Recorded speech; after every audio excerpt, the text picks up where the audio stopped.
أعوذ بالله من الشيطان الرجيم بسم الله الرحمن الرحيم الحمد لله رب العالمين الرحمن الرحيم اللهم صل على محمد وعلى آله وأصحابه أجمعين رب اشرح لي صدري ويسر لي أمري واحلل عقدة من لساني يفقهوا قولي رب زدني علما رب يسر ولا تعسر وتمم بالخير. أما بعد, respected students, brothers and sisters, Assalamu alaikum wa rahmatullahi wa barakatuh. Last lesson was our 7th lesson of the Fiqh Lessons here from Darul Ummah, and as we have said before, that the purpose of these lessons is to cover the 5 pillars of Islam, the rules and regulations of them, the fara'id, the sunan, the mustahabbat, makruhat, and so on and so forth.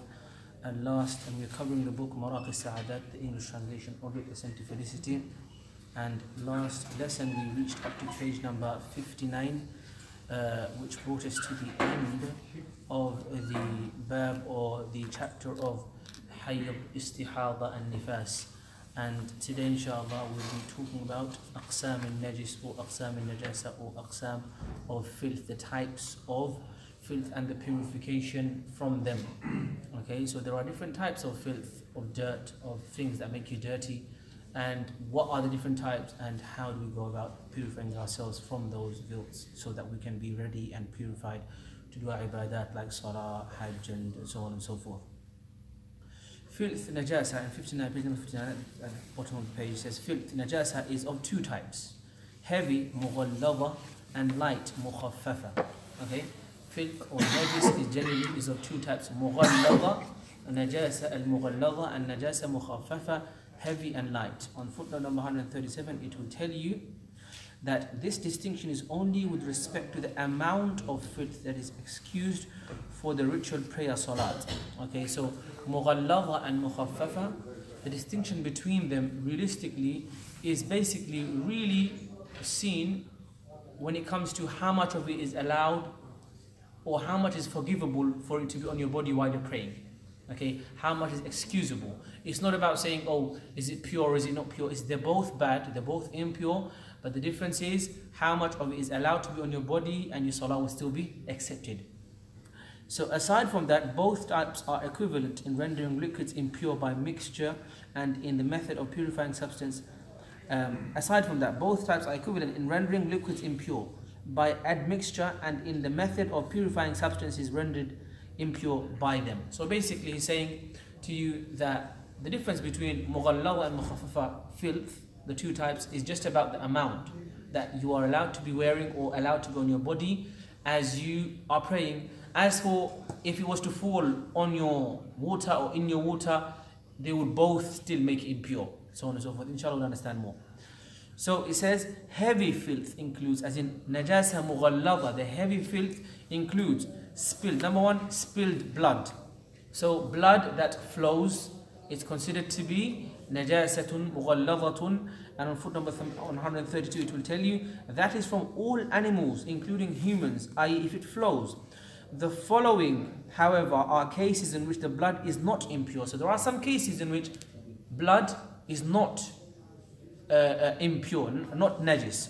That which remains in the meat. So what are those bloods which are not impure? He's saying that blood which remains in the meat and blood vessels of an animal slaughtered according to sacred law.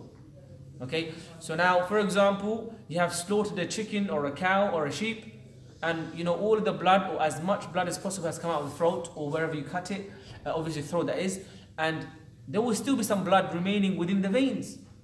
That blood which is within the veins still and doesn't come out completely is considered to be pure. So you're allowed to eat it. It's not going to. You're not allowed. It's not like if it was to be on you, you're impure by, and so on and so forth. You're still allowed to eat. It's not impure. So let's read that again. The following, however, are cases in which the blood is not impure. That which remains in the meat and blood vessels of an animal slaughtered according to sacred law. Blood in the liver, spleen, and heart. Blood that does not nullify one's wudu by surfacing without flowing. So for example, if you have a little bit of blood that comes up but doesn't actually move from its place, then that blood is not considered to be najis as well, because it does not break your wudu. Blood or any fluid of bugs, mosquitoes or roaches, and blood of fish. Now you can imagine, or you can see, understand that these bloods are not impure. If you have fish blood on your body, or even fish blood, if it remains inside the fish when you eat it, generally it doesn't, but even this kind of bloods are not considered. Mosquito, when you kill a mosquito, right, and you basically, the blood comes out, that blood is not considered to be impure, and therefore if it was on your clothes, you are allowed to pray with it still. Now let's move on. So the first type of najasa mughalladha is spilled blood.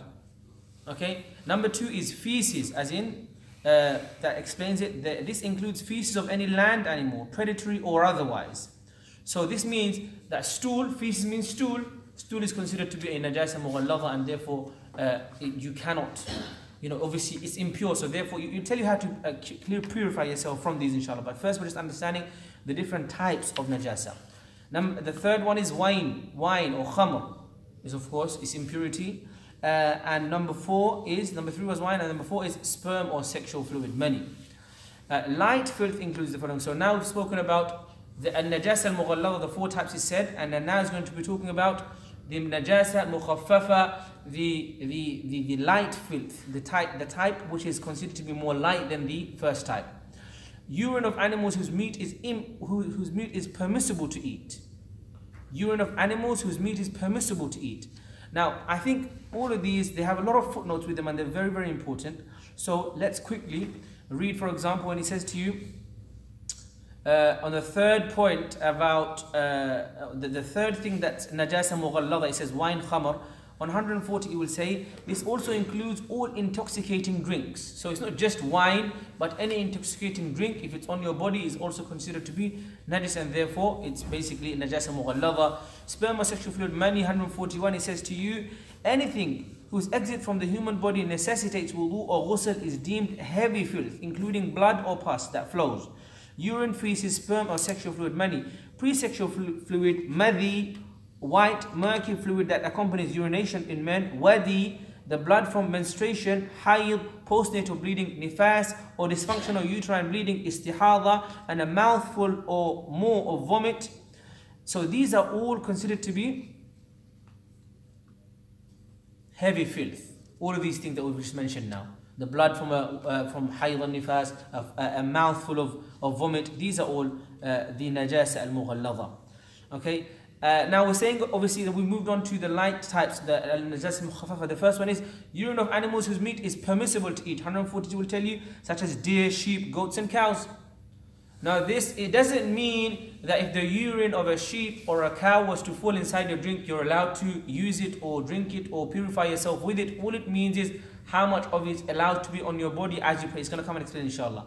But generally they're both bad, as in it makes your food or your drink bad. Urine of horses.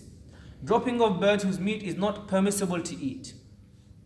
These are some, generally some of them are quite irrelevant, but some of them are quite relevant for us today. But generally it all needs to be covered, because of course this is the science and needs to be known. Because you don't know, something you might consider to be relevant today, but then tomorrow it might not be, and something you might not consider to be relevant today, but then tomorrow it might become relevant. You might be in a situation where you need to know the ruling of it. You might be thinking, what's the point of me knowing the different types of water? I use from the tap, but then what if you're stuck one day and you're hiking, or you're what do you call it? What the Prophet is going to do from our tajweed lessons is when you're backpacking and you're going for different lands and you need to find out what types of water. So sometimes it seems irrelevant, but it will become relevant at certain points. A place with discernible filth, a place where you can see and clearly understand there's filth there, on it is purified by the removable of the body of the filth. So for example, stool or the cow dung, okay, to purify an area which has cow dung on it, you need to remove it. That's how we purify it, okay? A place with discernible filth on it is purified by the removal of the body of the filth, even if washed only once. So as long as the filth is gone, there's no such thing as 3 times or 5 times or 7 times. So discernible filth, which you can see clearly, there's a cow dung, or there's someone has, or animal, any sort of that, and you've seen it, you can see it's physically present, and if you move it and there's no traces left, then that's fine, it's pure. You don't have to wash it 3 times or 7 times and so on and so forth. Except for that which is difficult to remove. So sometimes the filth may be, say for example, if it's stool, but then it leaves a stain and it goes in and it absorbs, then in those cases, washing it once may not be enough, so therefore you need to do it more. A place with indiscernible filth on it is purified by washing and squeezing the area 3 times. Now say what we're talking about. We're talking about indiscernible filth, something like urine. You can't tell if urine is on your body. You can't tell if urine is on your clothes, because it's not you can't physically see a body of the urine. As for stool, yes you can. But urine, if you see what I'm trying to say, it's for those kind of filths, you need to make sure you wash that area at least 3 times of that clothing, and that will inshallah purify it. A place with indiscernible filth on it is purified by washing and squeezing the area 3 times. If the area cannot be squeezed, then it is purified by washing it 3 times, waiting between each wash. So for example, something, if you go to footnote, in fact it'll tell you very nicely, on 146 says to you, placing the affected area under flowing water. Okay? Placing the area under flowing water such that the water strikes the area, leaves it, and is replaced with other water for a total of 3 times. Takes the place of washing and squeezing 3 times. So for example, it's talking about putting something under the tap now. So now realistically we've said that, you know, if you've got urine or something on your clothes, you need to wash it. It's indiscernible filth, you can't tell, you can't see it. Then to be on the safe side, you need to wash it 3 times. Now it's saying to you, what if you're using a tap? Or what if you stick in the washing machine? Right? It's washing it so many times and the water is flowing for a long time on it. So that takes the place of washing it 3 individual times. That's what it's saying to you. And then 147 will tell you, for that which by nature cannot be squeezed. So there are some things, it has indiscernible filth, but you can't squeeze it, such as pottery or carpets. One lets it dry after each wash for a total of 3 times. Drying in this context means for it to no longer drip, or as Ibn Abidin mentions, to become such that one's hand would not get wet from touching it. Say for example, we saw clothes, you can squeeze it and that's it, you can wash it 3 times, but certain items like pots and carpets, you can't actually squeeze it. So what do you do then? He's saying to you that you should wash it once and then let all the water drip off, and then you can wash it again and wash it again 3 times. Or another way of looking at it is, as Imam Ibn Abidin says, or he says to you that as long as the first time would be considered to be complete, if after washing it once the water has fallen off, and now if you were to pass your hand on it, your hand wouldn't get wet from it. So basically it's kind of dried off. And then you do a 2nd time and a 3rd time. So if there was urine on the carpet in the masjid, for example, how would you go about cleaning it? Obviously you can't squeeze the carpet. This is how you do it. You wash it about 3 times. Or if you were to use a machine, you have them carpet cleaning machines and it takes a long time on each area and it has lots of flowing water on it, then that would take the place of the 3 times, because it's using enough water which would cover a normal 3-time washing. Does that make sense? Inshallah. Okay, now we're coming to how we go about cleaning now. So we've understood that there's heavy filth, mughallada, and then there's mukhaffafa. And these, we've taken examples of each, and now we want to understand the conditions or the way of cleaning these najasa, mughallada and mukhaffafa.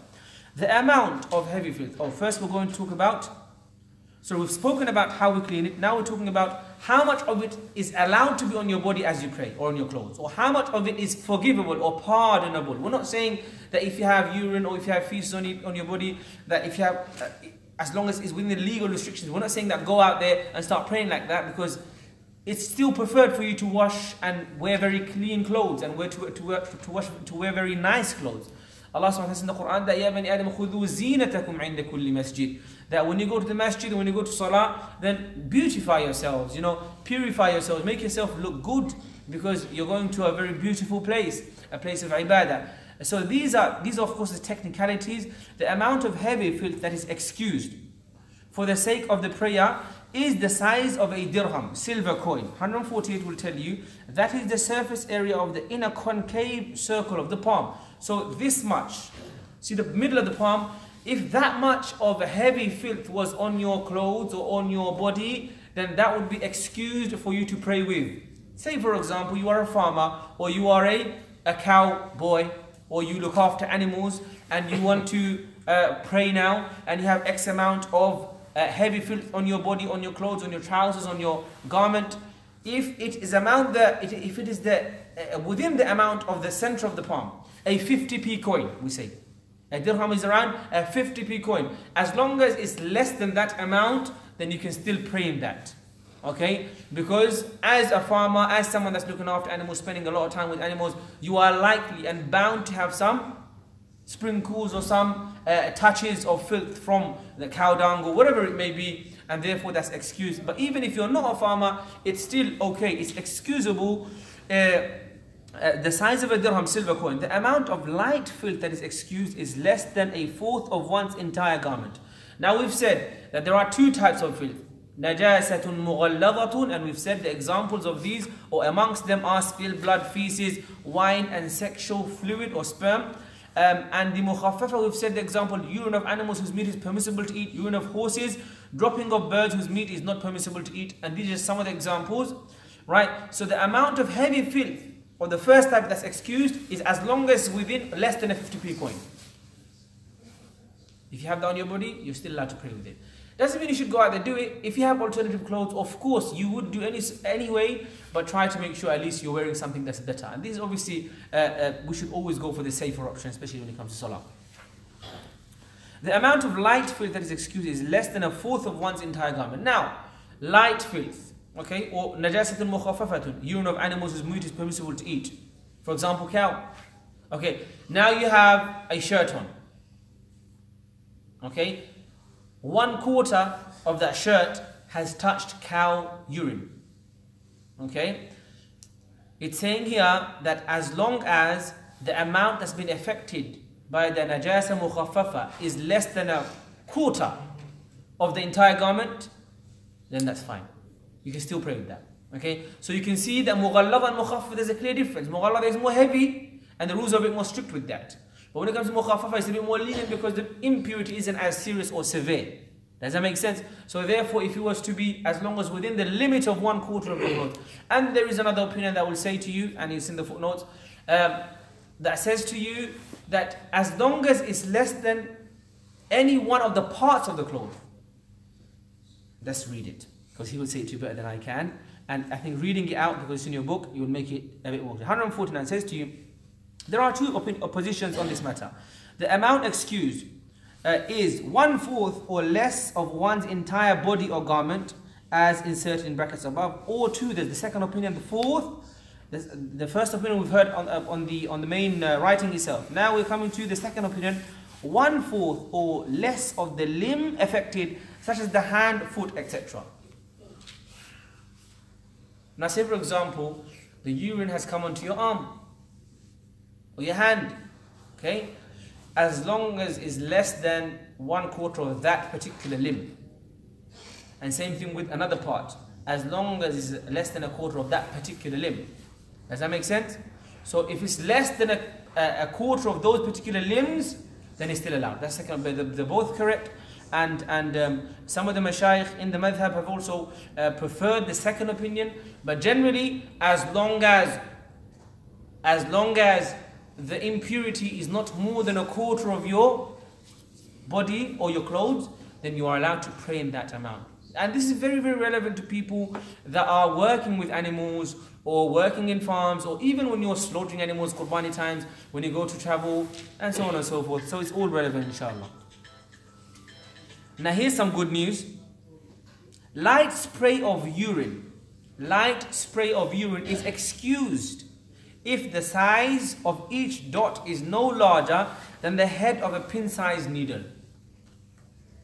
So you've gone to urine, and in the bathroom you get sprinkles, right? Because it is never going to be that the urine is going to be very close to the surface that you're urinating on. So it's not going to be a complete smooth flow. Most likely, a lot of the times you have sprinkles that come backwards. So as long as the sprinkles are very, very tiny, the size of a needle, and there are, even if there's more than one, many, then that kind of impurity is excused. Because even if you were to sit down, then still sometimes you get it bounces back. So that's tiny amount That tiny amount. And I don't want you to come and tell me, oh, the hadith and the Prophet said, you know, مَا يُعَذِّبَانِ فِي كَبِيرٍ إِلَّا فِي الْبَوْلِ, and they're not getting punished except for the fact that they were impure they used to be impure with urine. This hadith would be talking about that's more than that amount. This is the smallest, the small amount, the pin size amount. Okay, if there are sprays which sprinkle back, and I'll explain to you why that is. In 150 it says, the legal reasoning is that such spray is difficult to avoid. مَا جَعَلَ عَلَيْكُمْ فِي الدِّينِ مِنْ حَرَجٍ. The Islamic religion or Islamic legal system is not such that it's completely impossible to go by. Islam understands difficulties and extreme difficulties. Does that make sense? So if it's a small dot, sprinkles of it coming back, if you have another pair, tafaddal, go and change it. It's better for you, it's safer. But if you are at work, right, and you've had to go to the bathroom and you had small tiny sprinkles coming back and you're concerned now, then know that inshallah, as long as it's very, very tiny dots and not a large portion of a dot, okay, beyond the amount that's said before, then your salah inshallah is fine. Khalas? Any questions we can ask afterwards inshallah bi'idhnillah tabarak ta'ala. The following situations are examples of filth that transferring the following situations are examples of filth not transferring from one area to another. Now, so we've spoken about the different types, mughalladha, mukhaffafa. We've spoken about how to clean discernible and indiscernible filth. We've spoken about now about the amount that's excused to be on your body or on your clothing for in salah. Now we're talking about there might be certain situations in which the following situations are examples of filth not transferring from one area to another. It's just important. Let's read. Let's see what he says. The moisture that appears on a dry, pure garment after being wrapped in a damp, impure garment that would not drip if squeezed is not deemed impure. For example, you have a nappy, okay, of a baby, and the nappy is overflowing. It's very full. So even though the liquid is contained, it's still very puffed. You wrap that nappy or you put that nappy inside your bag because you're in a masjid, because you're in a place that there's no bins. Or you put that nappy in your pocket for argument's sake. Khalas? But that nappy, while you were sitting in your pocket or in your bag that you wear all the time, even in salah, okay, that nappy, when it was in your bag, there was moisture, but it did not transfer the actual fluid of it.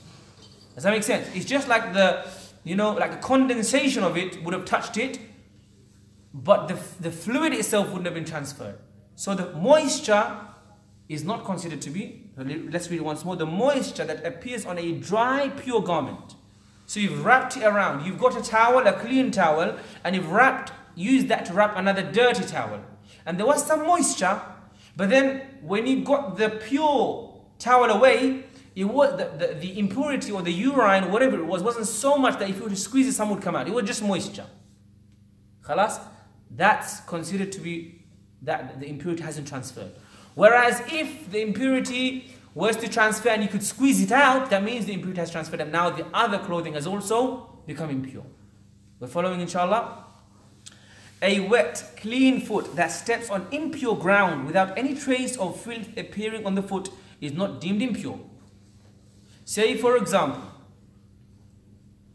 you just washed your feet and you went out into your backyard somewhere in Bangladesh or whichever country we all come from or wherever we can imagine in a farm, okay?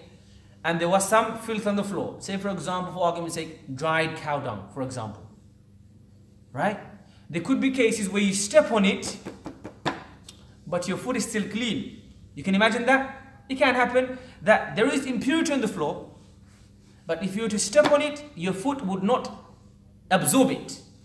Your foot would be removed and it's still clean. And same for your hand.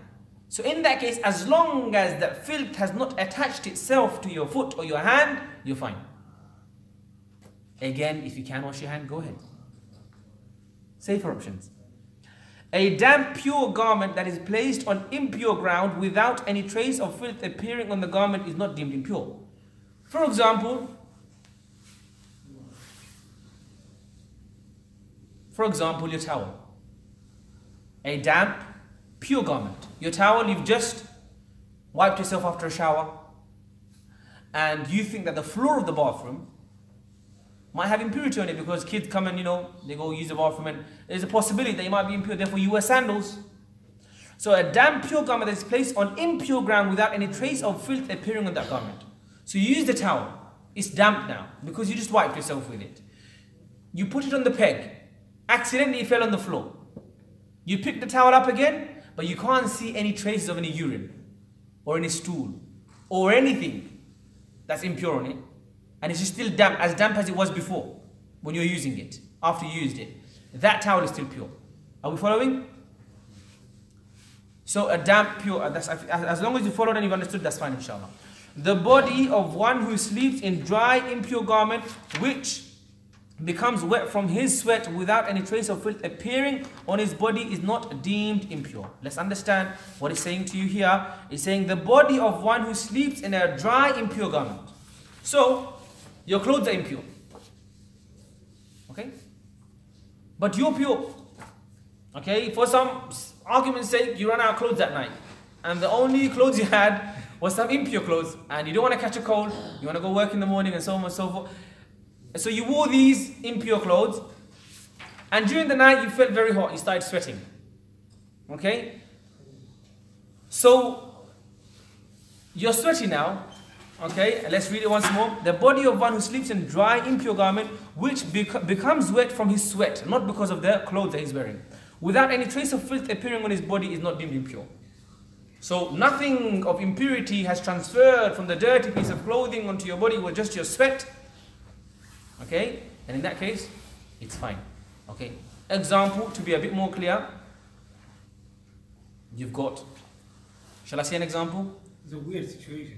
It's a weird situation, but if you need an example, I can give you one, and I think it will make sense. For example, do we need an example? If you don't, I don't want to say it voluntarily. Do we need an example?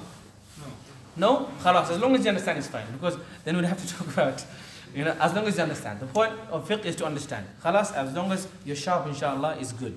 We don't need to go into the details. An area where the body, garment, or otherwise with filth on it may be cleaned by water, even if used musta'mal. Now we're talking about what we can use to purify an area that has got filth on it. Okay? An area with filth on it may be cleaned by water, even if the water, the ma is musta'mal. What does ma musta'mal mean? Used water is that water which you have used before for wudu, for ghusl. Okay? And 155 will tell you that used water, the definition of used water is not just water that you use to wash, say for example, a pan or a pot or a plate. No, in fact, used water is referring to the water that you have used once already to purify yourself. Khalas? What, should we read it? Or we're agreeing anyway, inshallah. As well as any liquid that by its nature removes, such as any liquid that by its nature removes filth, such as rose water or vinegar. So now if there's any dirt, and if there's any filth, okay, we can use water to remove that filth. We can use normal pure water from your tap. That's first type. We can use water that's musta'mal. Say for example, you did wudu with some water, but that water is now remaining in a bucket. You can still use that water to wash your clothes that are impure. Okay? So you can use, ma tahir and tahur. The perfect type of water, tahir and tahur, cleans and is pure itself. You can make it wudu and it's pure in itself. You can use the second type, which is musta'mal, that you've used for wudu, but you can still use that for purifying your clothes again. Third and fourth is, rose water is not maybe drinkable water, or maybe it's not the normal water, but you can still use it for cleaning because it's used naturally for cleaning, for cleaning garments, and vinegar as well. So in that same context would come, for example, lino or camphor. Okay? Because these are things, even though they're not water, but you use them for cleaning. Complete chemical, and this is very, very important here. Complete chemical transformation, istihala, is a means of purification of filth itself, such as feces turning into salt or ashes. Okay? The molecular composition of an item, if it is changed from one chemical to another chemical completely, then that is not considered to be the same thing. What it is now is what's considered now. So if feces, as in stool, as in poo, was turned into salt, turned into salt or ashes, then we can't say, hey, that was stool before. No, it's changed now. It's completely something different now. It's salt or ashes now, and therefore we will consider it to be salt or ash. Another example is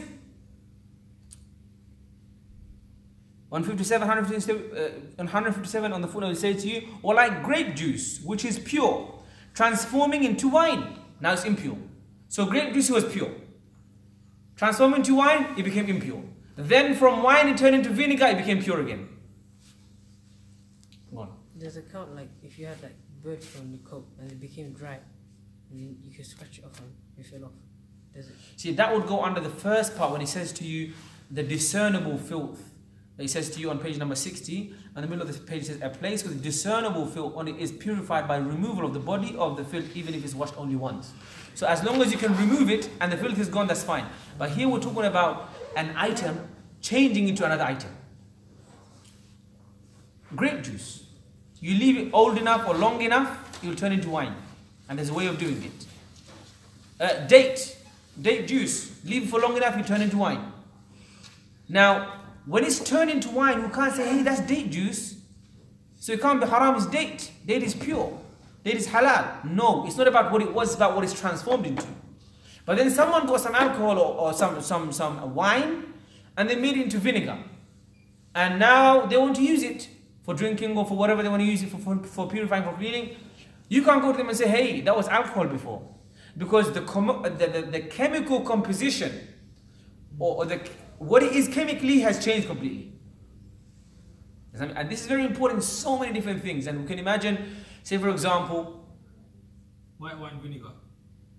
For example, when it comes to vaccination,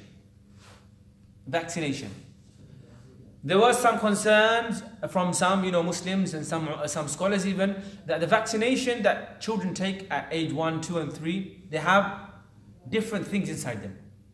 Sometimes they even have like stuff from haram animals. Does that make sense? So now they're concerned. Is it allowed for us to inject that into our children? And obviously, as usual with any mas'ala in fiqh, there is ikhtilaf. And some will say, no way. But the majority of the scholars will say to you that, hold on, when that part of the animal was used, and then it was mixed with a billion other things, and it changed, now it became the vaccine fluid, it is not considered in any way, shape or form to be what it was before, then that's a different thing now. Does that make sense? So for you to use that vaccination will be fine. Should we stop there? Or should we read a bit more? A leather sock, khuf, or the like, such as a sandal, may be purified by scraping, rubbing the affected area on the ground with dirt, if the filth on it had a solid body. So this is also referring to your question. So this it will go quite fast now. Khuf or sandals, you got dirt on it.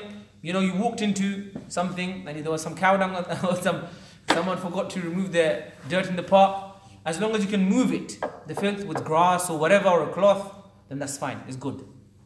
Washing in that case is not necessary. Okay? A sword or the like may be purified by wiping it. Okay? Something that's metal, filth, you can't imagine it's going to go inside it. You wipe it, the filth is gone. The ground of natural earth may be purified by drying.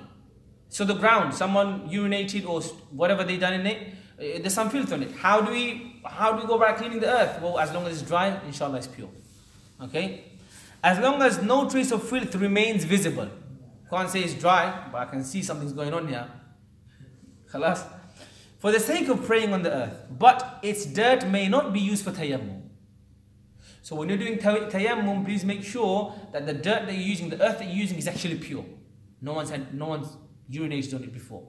As for praying on it, you can't see the filth and it's dry, it's fine. But for tayammum, try to make sure that what you're using is definitely extra pure. Khalas? A garment of one's body with dried sperm on it may be purified by scraping off the sperm. Okay? And this is of course from the hadith and is very famous. Okay, so that's something that's, if anyone has got any questions. The hide of any dead animal is purified by actual tanning. What's the hide of any dead animal? Skin. The skin of dead animal is purified by actual tanning, carried out by chemical agents such as sand-tree pods, qaras or pomegranate seeds, as well as by natural tanning through the use of dirt and the sun, wind or the like. Thereafter, once the hide had been purified, one may pray on it or perform wudu from water inside it, like from a water sack made from the hide. An exception, however, is the skin of pigs and humans. Skin of pigs, no way, Jose, it's not happening. Doesn't matter what you do to it, you can't purify it. Same with humans, pigs because it's just impure generally, and humans because of the karam and the honor of a human body and the skin of a human. You can't use it for anything. Okay, khalas, it has to be buried in a proper way. And of course, organ donation is a different mas'ala completely. We're not using it we're using it to save someone's life, and that's a different issue, inshallah. Hide of animals whose meat may not be eaten may also be purified by slaughtering according to the sacred law, as opposed to the meat which remains impure. Say for example, lions, tigers, skin. Can you use the skin of a tiger? Khalas? He's saying to you here, hide of animals whose meat may not be eaten. So a horse, you may not eat it because it's not halal. Generally, as far as we're concerned, or the mass majority opinion is that it's not halal because it's a fierce animal. It's used for warfare and so on and so forth. And one of the factors that make an animal not halal to eat its meat is the fact that it's fierce. So you'll find that most of the animals that we eat are not fierce animals. They're not predators. They don't prey on other animals. Not as in prey, as in they don't hunt and kill other animals. So cows, can't imagine it. Sheep, can't imagine it. Chickens, can't imagine it. They're in carnivores basically. Yeah. So I think generally they call them predatory animals. Yeah. Okay. So Falcons, eagles. no, they're predatory. It's going to come to that as well.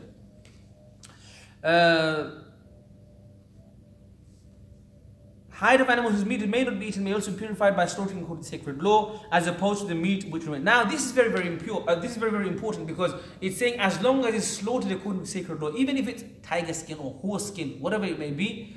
If, for example, for some odd reason, someone wanted to kill a tiger and use a skin, and it happens in the world now, then there are certain procedures in which the skinning is done while the animal is alive. This is not allowed in any way, shape or form as far as this is concerned, because this is torturing the animal. As long as the animal is slaughtered in the halal way, as in through the neck, so all the blood goes and he dies very peacefully, and without extra torture, you can use that skin. And this particular part, you might be thinking, well, what's it talking about slaughtering a horse in the halal way or a tiger in the halal way? What's the point? Well, this is the point. You can't torture the animal. Anything that does not have flowing blood in it is not rendered impure upon death of the creature, such as the following. Any body part that does not have flowing blood in it is not rendered impure upon death of the creature, such as the following. Hair. So the hair of an animal that dies, because generally if an animal dies you can't eat the meat. You have to slaughter it. But the hair of that animal, you can use it. It's still pure. So wool, for example. Not the skin, but just the puffy stuff.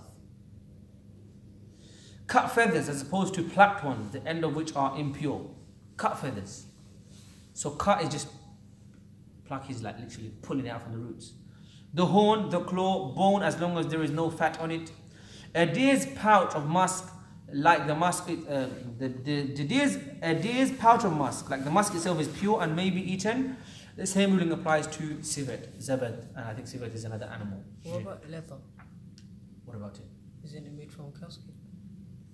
Yeah, we said you're allowed to look. The hide of any dead animal is purified by actual tanning. Okay. So the hide of dead animal is purified. So if cow skin, you want to use the cow skin for leather, whatever, then there's a procedure called tanning. Yeah. And this tanning is done through the sun, salt, and there's other agents as well you can use, like different things you can use. As long as that tanning procedure has been done, you're fine. You can still use that. Okay. You say tan leather, isn't it? Yeah, tanned leather. So this tan doesn't just mean that when you go on a holiday you get a tan. Next chapter is page number 64, wells, and we'll talk about that next time, inshallah. It's not just about tan as in it becomes a bit dark, but this tanning, you can see that when it's done through the sun, you can see it's like kind of similar in that meaning, tanning.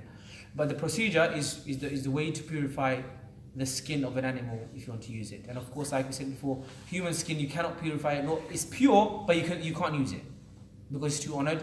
And pig skin you can't purify it because it just can't become purified. Khalas? And so therefore it's very important to make sure what kind of toothbrush we use as well, because a lot of it is made out from pig hair. Yeah.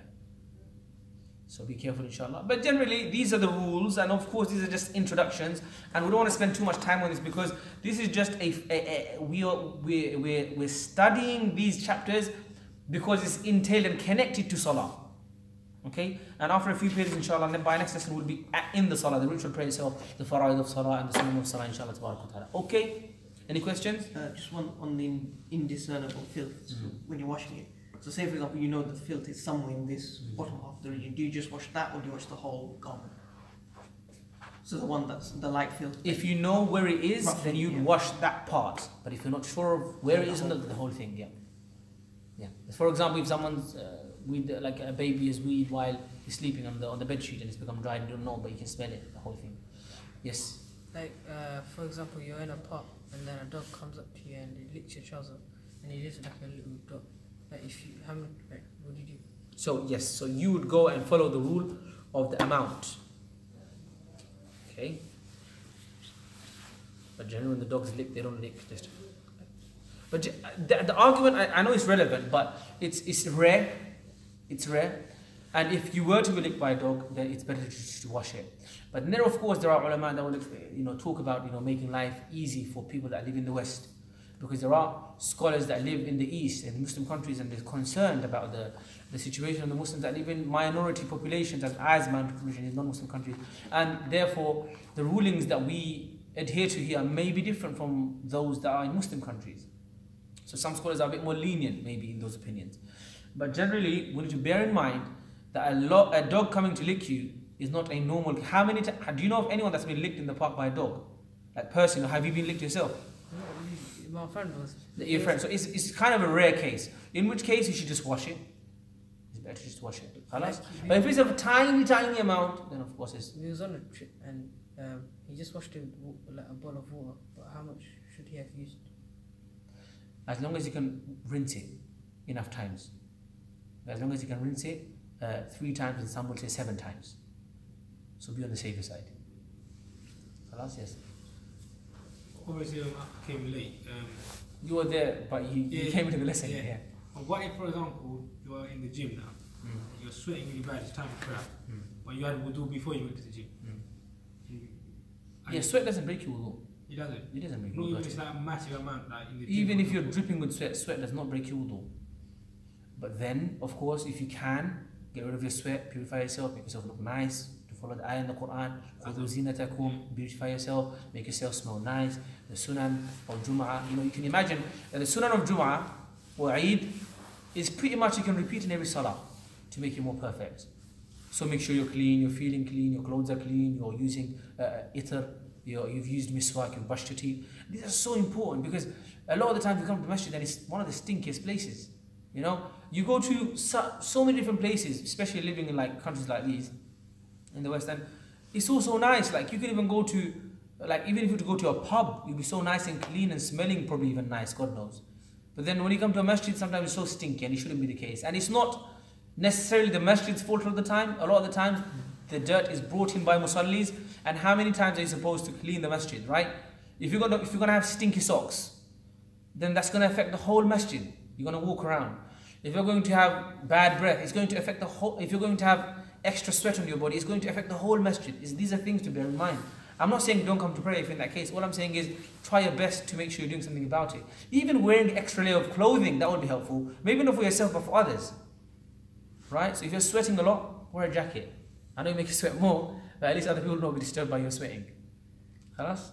Any other questions? Okay. Subhanakallah wa shukran la ilaha illa anta astaghfiruka wa atubu ilayk. Assalamu alaikum wa rahmatullahi wa barakatuh.